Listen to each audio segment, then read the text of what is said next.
Nakiisa ang Philippine National Police sa pagdaraos ng ika-9 na taong memorial service para sa yumaong Korean national na si Ji Ik-ju, biktima ng kidnapper, ransom at homicide noong 2016.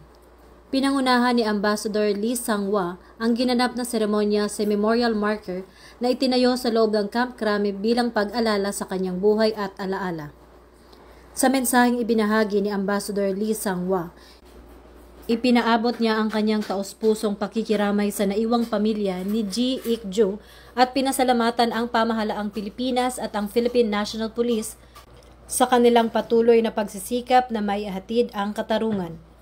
Dumalo rin sa paggunita sina Police Major General Matthew Bakay, Director for Investigation and Detective Management, Police Major General Wilson Joseph Lopez, Acting Director for Intelligence, at Police Brigadier General Marvin Josie Saro, Director for Police Community Affairs and Development Group, kasama ang iba pang opisyal ng PNP.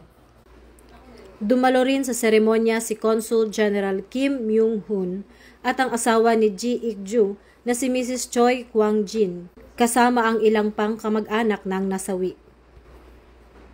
Binigyang diin ni Ambassador Lee ang patuloy na pagtulong ng Korean Embassy sa pamilya ng biktima at sa mga hakbang upang matiyak na ganitong insidente ay hindi na muling mauulit.